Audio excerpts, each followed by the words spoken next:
the same drivers that drive in India, if they were to land in Dubai or Europe or US without any additional training, will drive much more safely and within the speed limit, not because they've suddenly become aware, but because they know that the enforcement is tight and unforgiving. There should be a mass awareness campaign that should be carried out with regard to child safety specifically, where these child restraint systems come into play, where people can procure them, how they can fix them. All those things have to be promulgated. The Motor Vehicle Act of 1988, as amended in 2019, has a section 112 that specifically says that speeding beyond the posted speed limit and going below the minimum speed limit, if there is a minimum also prescribed, are a violation of the law. Every day, nearly 3,200 people lose their lives on roads across the world. In India alone, 2023 witnessed over 4.81 lakh road crashes, leaving 1.73 lakh people dead and over 4.63 lakh injured. That means 55 crashes and 20 deaths every single hour. Road crashes are a public health crisis and rank as the 12th leading cause of death in the world. The Motor Vehicles Act, MVA, is the principal legislation that governs road safety, traffic regulations, licensing, and penalties to address this crisis in India. And it underwent a substantial amendment in 2019, wherein several road safety-related provisions were introduced for the first time in the law. Amendments have brought a sharper focus to road safety with provisions for pedestrian and non-motorized user safety, the use of child restraint systems, the development of design, construction, and maintenance standards, stricter fines, and helmet and seatbelt compliance for all passengers. Today, as we observe 6 years of the 2019 amendments to the MVA, we are joined by one of the pioneers of road safety in India, who also served as the technical partner of the Government of India in drafting these amendments, Mr. Piyush Tewari, founder and CEO of SaveLIFE Foundation. SaveLIFE Foundation is a specialist non-profit organization that has been instrumental in instituting India's Good Samaritan Law and driving policy reform on ground trauma care and road safety interventions with the ambitious goal of saving 1 million lives by 2030. Mr. Tewari, it's an honor for us to have you here. Thank you. The honor is mine. Thanks very much for having me. So before we actually start the conversation and the questions, I would personally like to know what has been the motivation for you to start SaveLIFE Foundation? Sure. Most of us today, including your listeners, will agree that they know at least one person who's been affected drastically by a road crash. It could be a loss of life, it could be injury, it could be financial loss, legal issues, insurance-related challenges. But all of us have experienced the brunt of road crashes in one way or the other, or we know someone who has. In my case as well, unfortunately, the problem came home. We lost a young family member to a road crash in 2007. And in that case, all of the evidence suggests that the 16-year-old's life could have been saved had he received attention and care on time. And like many, many victims who back then lost their lives in full public view, my cousin also met the same fate. And that is what drove me to start looking at the issue of road crashes for the very first time back then. And after about 9 months of studying the issue, feeling the angst, feeling the trauma, feeling the anger with regard to why we allowed a young life to be lost like that, is when I decided to do something about it and founded the SaveLIFE Foundation on 29th of February 2008. And of course, the idea of setting up an institution was that my understanding after the months of research that I did was that the problem was so prevalent and so large that it required an institution to deal with and to address it. And that's why the idea of setting up the institution, and that's how SaveLIFE Foundation came into being almost 17 years ago now. Wow, it's such a noble cause and quite an inspiring story that you have there. And it's true that, a lot of people that we know have been a victim of road crashes and road accidents. It's a very serious issue. Yes. So now I want to come to one of the most common causes of road accidents and road crashes in India, that is speeding. According to the data, 68.1% of road crashes are because of speeding. So I wanted to know from you, A, what is the law in India about speeding? And B, even though there is a provision in the MVA, speeding is still a very common cause for road crashes. So what do you have to say about that? Yeah, you're absolutely right. Speeding is a major contributor to the deaths that take place in road crashes, not just in India, but around the world. And this is all physics. Fundamentally, the higher the velocity, the more the force is involved in terms of the collision that takes place. And especially in the case of collision, inertia is involved. And we see kinetic energy passing through the vehicle, passing through humans. And the higher the speed, the intensity of kinetic energy increases and ends up impacting us and affecting us in that process. Now, the Motor Vehicle Act of 1988, as amended in 2019, has a section 112 that specifically says that speeding beyond the posted speed limit and going below the minimum speed limit, if there is a minimum also prescribed, are a violation of the law. And Section 183 of that law specifically specifies penalties in this regard. Now, given the fact that there is now a legal framework that prohibits speeding beyond the maximum prescribed speed limit, and wherever there is a minimum prescribed speed limit, should be enough for people to know that when they go beyond those speed limits that they see on the road, it is a violation of the law. And it is a life-threatening act, because we might think that our people who speed might think that their impulses are great. They might be able to brake quickly. But the vehicle has its own limitations. The vehicle requires a stopping distance and may not come to a halt immediately. So there are many aspects involved that lead to crashes because of speeding. Now, the challenge in India, the Achilles heel of road safety in India, is enforcement, or the lack of it. We see that in many, many areas, we are seeing that enforcement is almost unavailable and invisible after, let's say, 7 p.m., 8 p.m. And if you look at when these crashes are happening, you will see that even in cities, speeding is possible only when traffic is thinner and you are able to actually drive at higher speeds. And at that time, in many cases, enforcement is entirely missing. We also see on highways that there is a prevalence of enforcement-related challenges. Now, within the ambit of the Motor Vehicle Act, Section 136A was added that spoke about electronic enforcement. Now, electronic enforcement calls for the deployment of technology to be able to capture certain kinds of violations. Speeding, for one, is a violation that can be captured through electronic enforcement.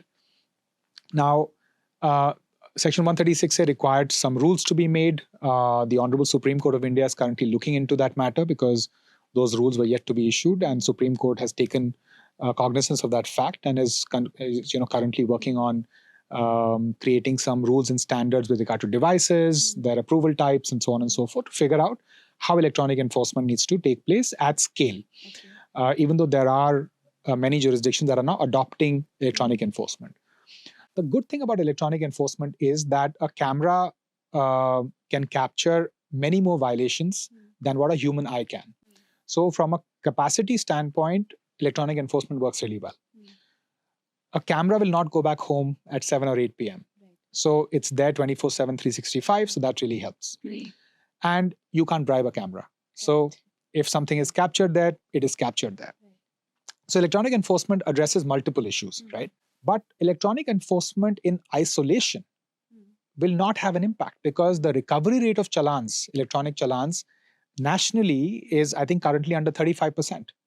So 65% of people who are violators are still getting away because they're not paying challans. The courts are not enforcing challans. Courts now, in many cases, in fact, there is a practice of running camps where people can come and they can pay 50% of fine or 40% of fine just because the recovery is needed. So that doesn't act as a deterrent because people feel, oh, okay, 1,000 rupees ka chalan hai, so we might get away with 500 or 400 rupees.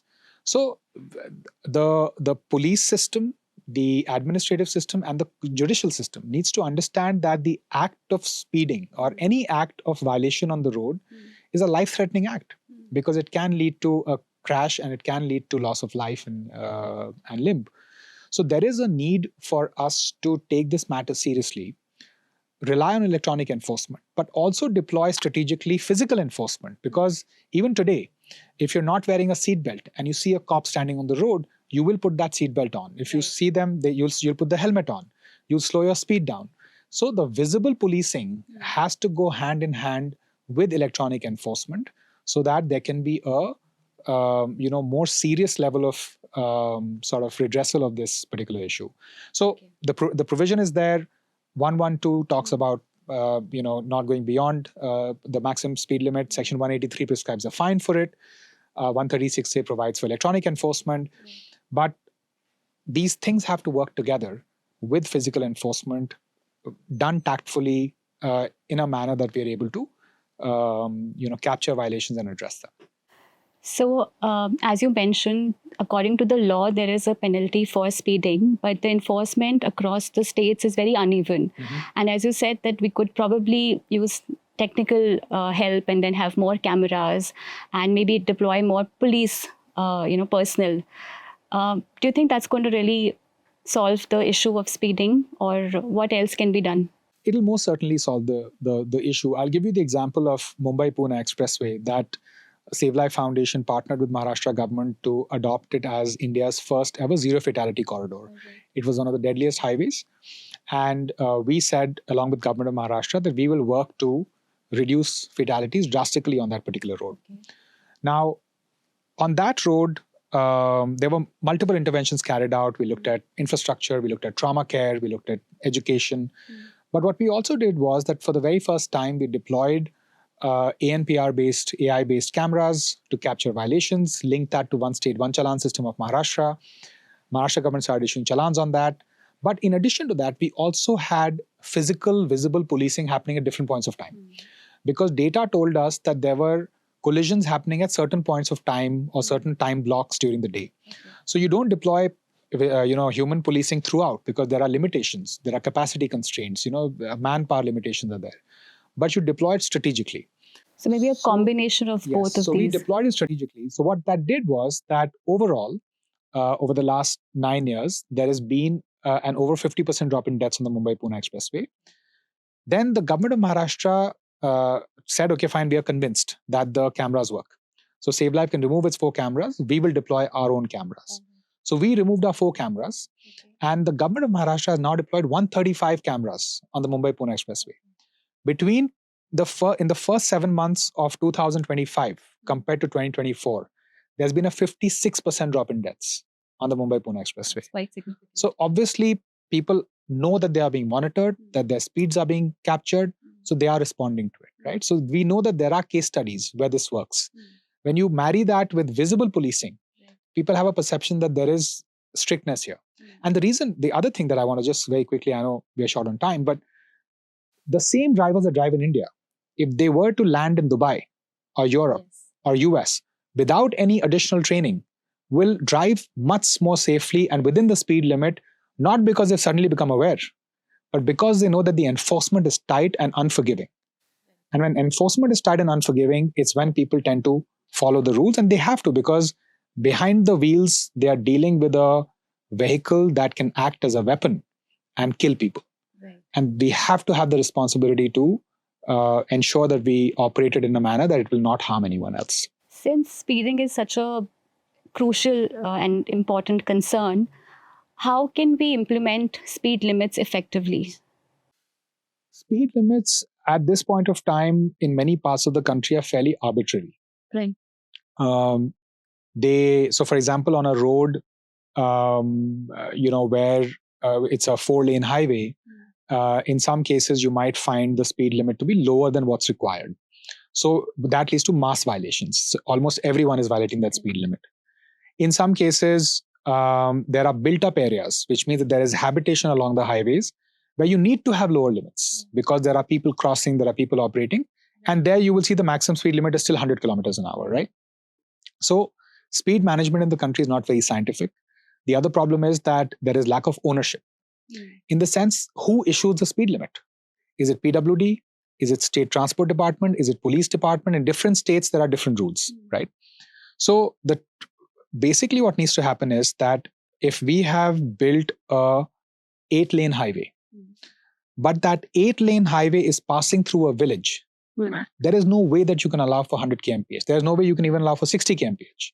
You have to reduce speeds there. So what we talk about are variable speed limits, which means that depending upon the conditions through which the highway is passing or that road is passing, speed limits will variate. So you might have 100, then you might have to slow down, come down to 55, 50, then you can pick up the speed again. But that has to be done. Now that has to be done through signages. It has to be done through transverse bar markings on the road, which help slow down the speed limits. It has to be done through cameras, through vehicle actuated speed signs that will tell you what your speed is. A number of strategies are there to address that issue. But speed limits have to be dealt with in a variable manner. You have to, wherever you're thinking of maximum speed limits, you have to look at the 85th percentile of what the current traffic speed limits are and attach and issue that as the maximum speed limit there so that mass violations are not happening and people are finding a reasonably fast way to get to the destination. Of course, if they're passing through school zones, hospital zones, built up areas, speeds have to come down. And that enforcement, both at the infrastructure end and enforcement end, has to be taken care of. Now I want to shift gears and talk about another very important and crucial aspect of road safety, that's child safety. And we have heard of child restraint systems. Worldwide, it's very common, and a lot of countries have made it mandatory. But what does the law say about it in India, and why is it not so commonly used or applied in India? So the law currently states that the Motor Vehicle Act. So I'll give you a bit of background. Prior to the 2019 amendment of the Motor Vehicle Act, there were not many provisions for safety of children during commute. The most prominent standards that existed were the Honorable Supreme Court's guidelines on school buses, which were based on which AIS standards were issued around school buses. Exits, color, staffing of the school bus, how children get off, get on, all those things were addressed. Right. But how many children in the country use school buses? Majority of children in our country travel to schools in modes other than school buses. They are dropped by parents. They drive. They ride a bicycle to school. They walk to school. They take public transport to school. They take rickety vans to school. They take rickshaws to school. So there are all sorts of ways that children access school. Correct. So when we were looking at this, at what should the law talk about when it's safety of children, there were two concepts that came up. One was the concept of adult accountability, which means that if a child is being accompanied by an adult, it could be a rickshawala, it could be a driver, it could be a parent, it could be a guardian. Whoever that is, they are responsible for the safety of the child, which means that they have to take whatever action they can take, whether it's in terms of speed management, whether it's in terms of how many occupants you have in the vehicle, seat belts wherever available. All those things will get triggered in that aspect. Second aspect was that for children who move in motorcycles and on two-wheelers and four-wheelers, what should be the safety harnesses, safety standards for them? So the first part, the adult accountability part, unfortunately didn't make it to the law. That is something that we are still advocating for because we feel that simply talking about two-wheelers and cars, while addresses a large number of children, it still excludes the other large number of children who don't use those modes of transport and are traveling in other modes with other sorts of adults. That's still a work in progress. But as far as the child restraint system is concerned, the law was amended. The provisions were added that children under the age of 14 need to have some level of protection, need to be either having a booster seat or a car seat, child seat, and need to be secured with a seat belt in that scenario. Now, two challenges have happened since then. The law was passed in late July 2019, I think 30th of July 2019, Okay. and notified on 1st September. Post that, the rules had to be made around this in terms of what the specifics are, what kind of manufacturing is required for that purpose, who will do the type approval of those car seats. Those rules have not been issued till date. And the reason behind that is that there is of course, right after 2019, we got into COVID, Right. and a number of rules were not issued around then. And post that also, I think the deliberations are going on with regard to answering some of these questions. Some have been answered, some standards with regard to child harnesses for two-wheelers have been issued, some standards with regard to child seats have been issued. But the comprehensive understanding of how the implementation needs to take place, so that work is yet to happen. That's problem number one. Problem number two is that not many people are aware of this. And I'm grateful for your program and for others who speak about this regularly, is that this is a great way for people to get to know that you need to keep your children safe during commute. Yes. And a small child cannot be secured safely just in the seat belt. And that also most people don't do. We still see all across that children are almost free in the rear seat. Yes. They're not belted, they're just moving around, they are looking out of the sunroof and all those things. So they have to be secured. Now, a small child can't be secured safely in a rear seat belt. So we have a booster seat to give them certain height. We have a car seat to give them certain body, and those can be secured with the rear seat belt. So there are provisions around that, but not many people are aware of it. They don't know where to shop for these things, where to go. Correct. So our request through your program to the government of India also is that there should be a mass awareness campaign that should be carried out with regard to child safety specifically, where these child restraint systems come into play, where people can procure them, how they can fix them. All those things have to be promulgated, in a mass media format. So that's something which is still pending. And I think the best way to promote and for this awareness should be in schools. Yes. Because Yes. it's for the students, for the children. So I think if they understand it, they can Yes. actually go and tell their parents also about it. Absolutely. That is you're absolutely right. Also, the other place is the point of sale of the vehicle. When the vehicle is being sold, it should be made mandatory for manufacturers and their dealers to educate parents about the child restraint systems, child safety measures, what a car seat might look like, what a booster seat looks like, how to use it. All those things should become standard part of the explanation of using the features of the car. Right. And SaveLIFE Foundation also emphasizes on the lack of trauma care. So in terms of injuries, and especially for children, how would these child restraint systems work, and what do you have to say about that?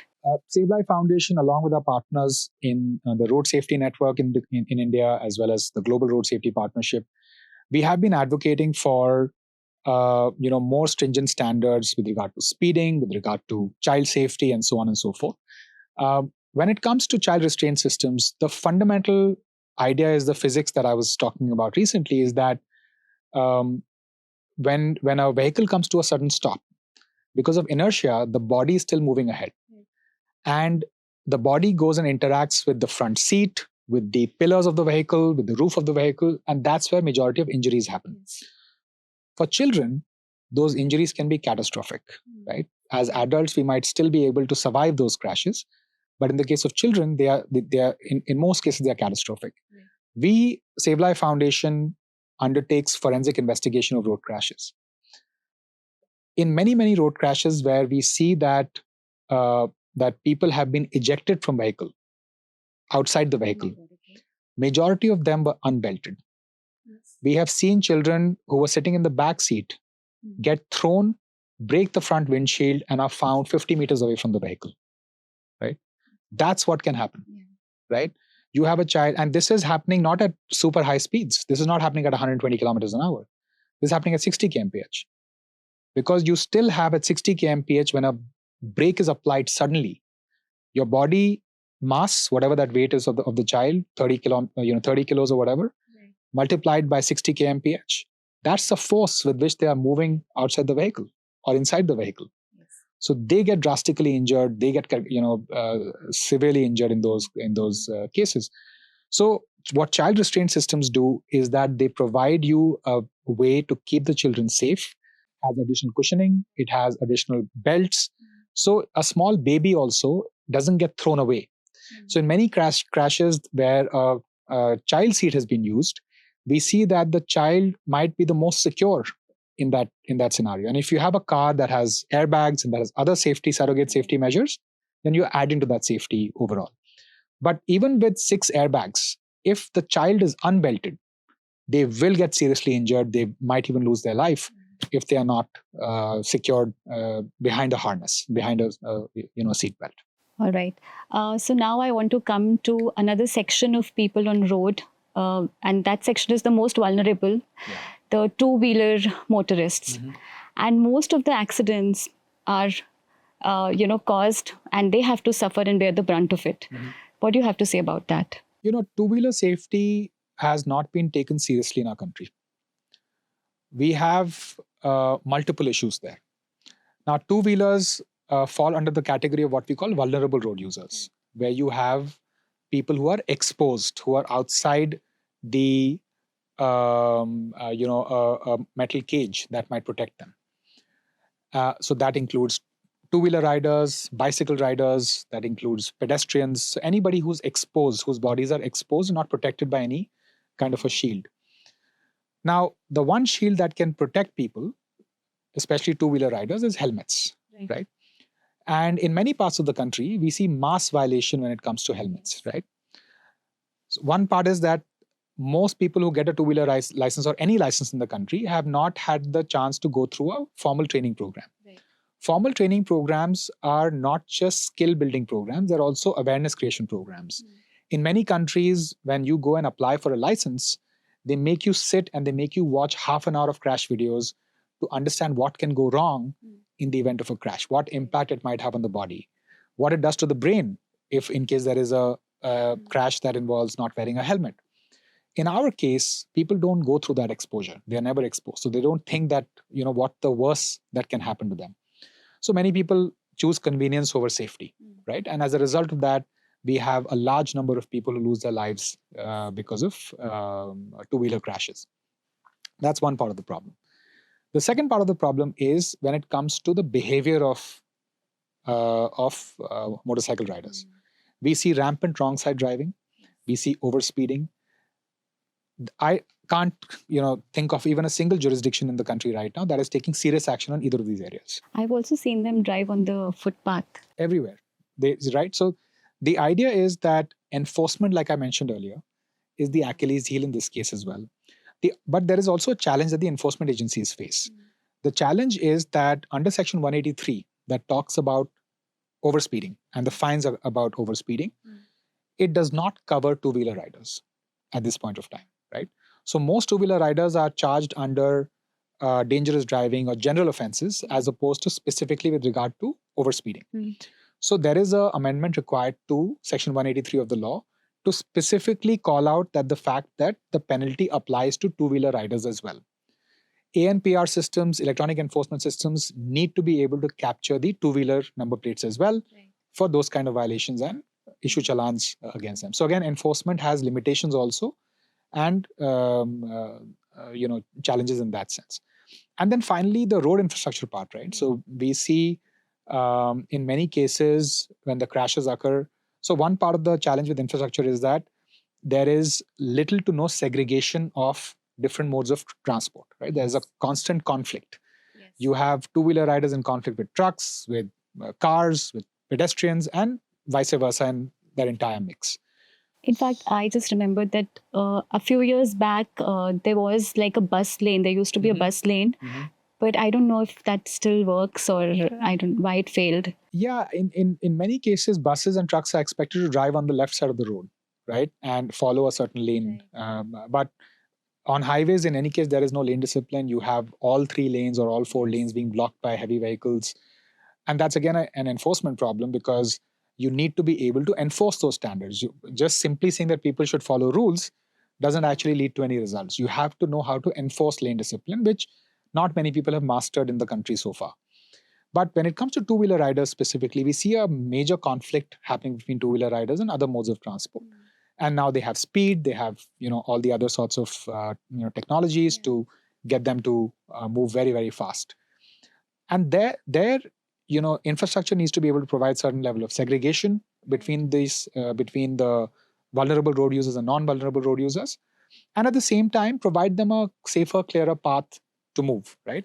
So there is a discussion that is currently happening in and with the government of India, is that should there be dedicated lanes, if not segregated lanes, but at least demarcated lanes for two-wheeler riders to give them a safe path to move forward. Now, how many of them will follow that path is to be seen, and how many of them will stop doing wrong side driving is to be seen. But that's a part of the problem. Finally, we are seeing that there are forms of two-wheelers that are now emerging on our streets that are not being regulated or controlled properly. We have these smaller electric vehicles that are being used by delivery guys, by recreational riders, and there is no helmet requirement there. There is barely registration available for those vehicles. They are riding on our regular thoroughways, on highways, and there is barely any regulation around that. So the other area where the Motor Vehicle Act needs to look into is to how to bring these elements into the ambit of the law and regulation, so that we can at least provide a framework within which they can be regulated. Of course, it'll come down to enforcement again, but right now they are outside of the framework of the law. So to bring them into the framework of the law is important.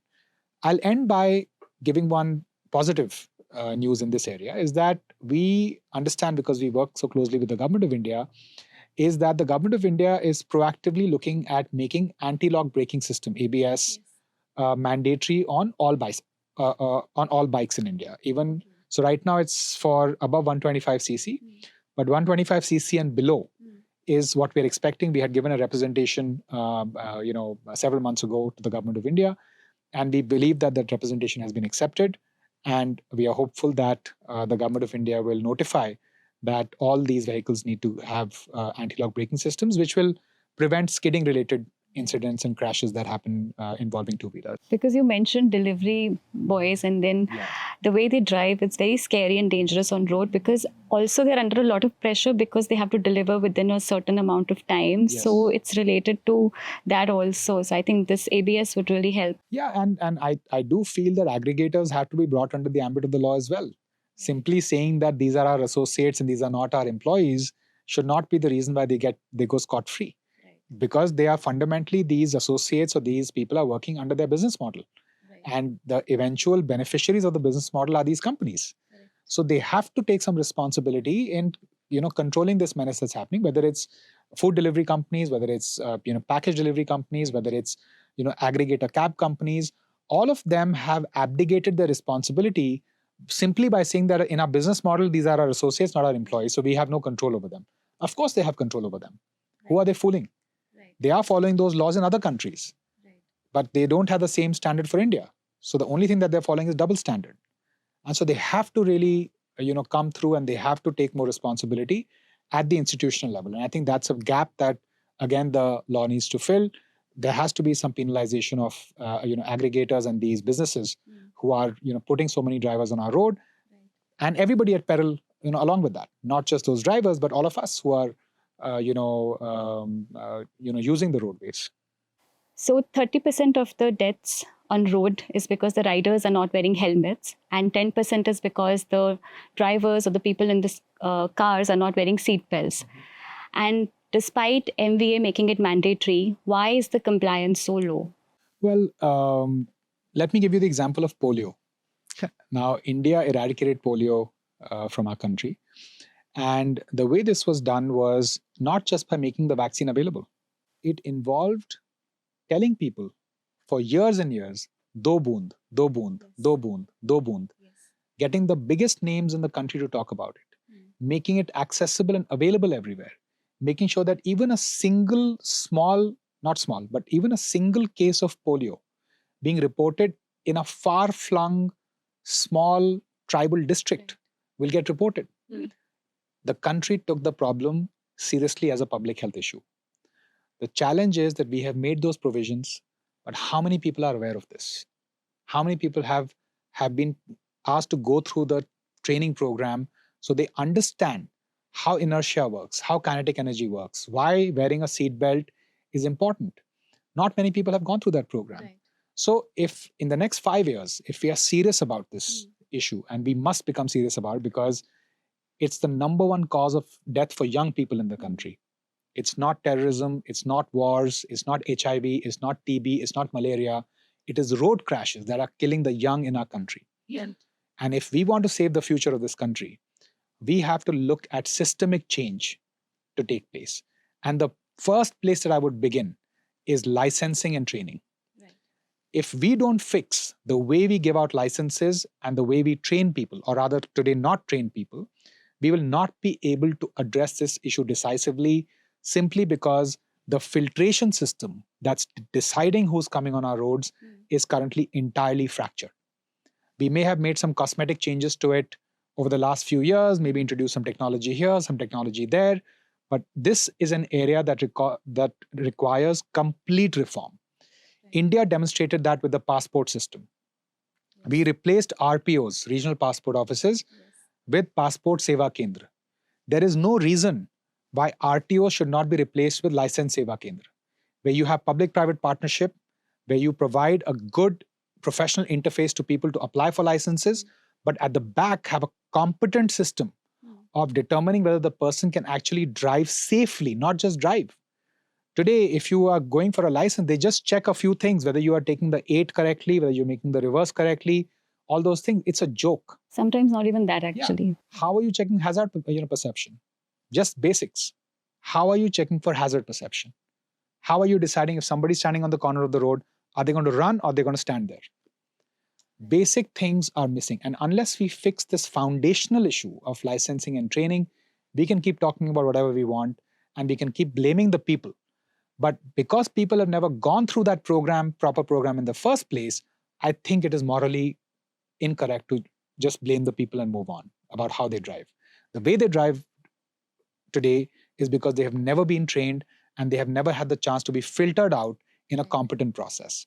So if I had to change something in 5 years, that's the very first thing that I will target, and everything will get addressed there. Speeding will get addressed there. Child safety will get addressed there because they will get exposed to it. They'll have to go through that training program, write papers about it. I mean, not papers, but questionnaires. There will have to be in regional languages and for voice-based, and there are many ways of doing it. If somebody can't write, you can do a voice-based, testing today. Right. There are many ways of solving that problem, but somebody has to look at it seriously and as a reform. And we've been, we'll be more than happy to help in that process. But I think at the right levels, this has to be taken as a project. So we spoke about these reforms, but in terms of people, wearing helmets and wearing seat belts, what do you think can be done and how the change can be brought about? Yeah. So there are two ways of doing it. One is that enforcement has to be tightened. Right. I'll give you the example of one of our corridors that we are working on as part of the Zero Fatality Corridor Initiative, where we worked with the police to, at toll plazas, identify occupants in vehicles who were not wearing a rear seat belt, for example, because that's where the compliance is the lowest. In the front, you still have people wearing seat belts, but rear seat occupants oftentimes don't wear a. And in that process, they end up injuring the front occupants, the side occupants. Everybody gets injured because that body is now moving through the vehicle at high speed in the event of a crash. So we worked with the police to identify them at toll plazas, at food plazas, and challan them. That had a good impact because for many, many months on that corridor, there was a word that went around that if you don't wear a rear seat belt here, you will be arrested. So enforcement has a very key role to play. Right. And enforcement, there are ways of doing enforcement that now have been proven that work. The second piece is that we've been working with our partners in the Road Safety Network on this, is that are there certain legal trigger points that can be brought into play where you can, for example, in all vehicles, can you have a mandatory rear seatbelt reminder as well? In addition to, like in the front seat, if you don't wear a seatbelt, there is a beep.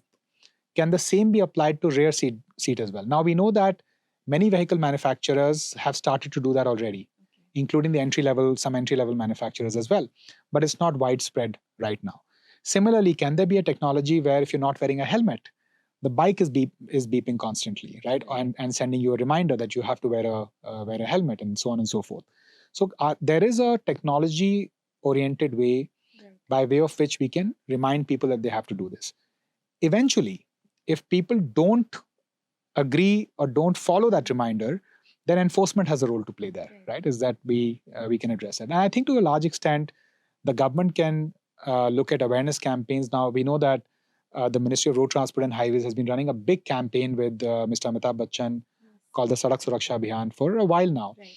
And that is having an impact in terms of getting the message out there.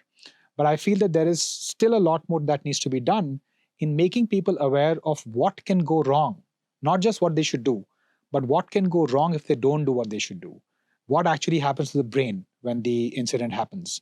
What happens to the body in the event of a ejection from a vehicle if they're not wearing a seatbelt?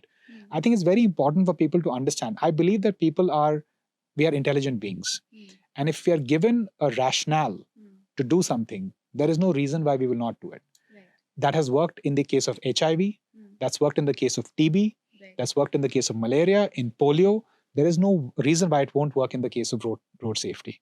So I think the impact has to be at a deeper level so Yes. that they actually understand and follow the rules even if nobody is watching. Yes, absolutely. Right. That's very insightful, actually. So road crashes are not inevitable, but they are definitely preventable. Thank you so much, Mr. Tewari. It was a very insightful session. I also got to know so much about road safety, and I'm going to keep those points in mind when I drive my car now. Thank you so much once again. Thanks. And your mission is really super because your mission says that by 2030, you will be saving 1 million lives on road. That is wonderful. It was Yes, it was so good to have you here. Thanks a lot. And thank you once again for such a knowledgeable session. Thank you. My pleasure. Thanks for having me. Thank you.